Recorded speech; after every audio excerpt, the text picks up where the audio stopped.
بسم اللہ الرحمن الرحیم۔ السلام علیکم۔ آج ہم حضرت عمار رضی اللہ تعالیٰ عنہ اور ان کے والدین کے بارے میں، ان کی زندگی کے بارے میں چند پوائنٹ آپ کے سامنے شیئر کریں گے، جو ایک جلیل القدر صحابی ہیں، بڑے مرتبے والے صحابی ہیں۔ حضرت عمار رضی اللہ تعالیٰ عنہ اور ان کی والدین کا ذکر۔ حضرت عمار رضی اللہ تعالیٰ عنہ اور ان کی ماں باپ کو بھی بہت سے سخت تکلیف پہنچائے گئے۔ مکہ کی سخت گرم اور ریتیلی زمین میں ان کو عذاب دیا جاتا تھا۔ حضور اقدس صلی اللہ علیہ وسلم کا اس طرف گزر ہوتا تو صبر کی تلقین فرماتے اور جنت کی بشارت فرماتے۔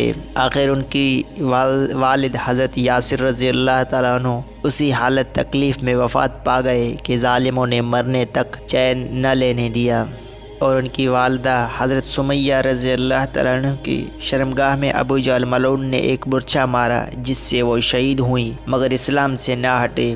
حالانکہ بوڑھی تھی، ضعیف تھی، مگر اس بد نصیب نے کسی چیز کا بھی خیال نہیں کیا۔ اسلام میں سب سے پہلے شہادت انہی کی ہے۔ اسلام میں سب سے پہلے مسجد بنانے حضرت عمار رضی اللہ عنہ نے بنائی ہے۔ جب حضور اقدس صلی اللہ علیہ وسلم ہجرت فرما کر مدینہ تشریف لے گئے تو حضرت عمار رضی اللہ عنہ نے کہا کہ حضور صلی اللہ علیہ وسلم کے لیے ایک مکان سائے کا بنانا چاہیے، جس میں تشریف رکھا کریں، دوپہر کو آرام فرما لیا کریں اور نماز بھی سائے میں پڑھ سکیں۔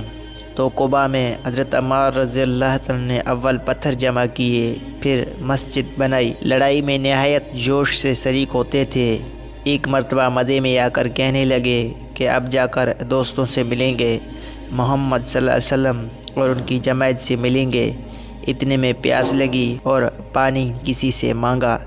اس نے دودھ سامنے کیا، اس کو پیا اور پی کر کہنے لگے کہ میں نے حضور صلی اللہ علیہ وسلم سے سنا کہ تو دنیا میں سب سے آخری چیز دودھ پیے گا، اس کے بعد شہید ہو گئے۔ اس وقت 94 برس کی عمر تھی، بعض نے ایک آدھا سال کم و بیش بتلایا ہے۔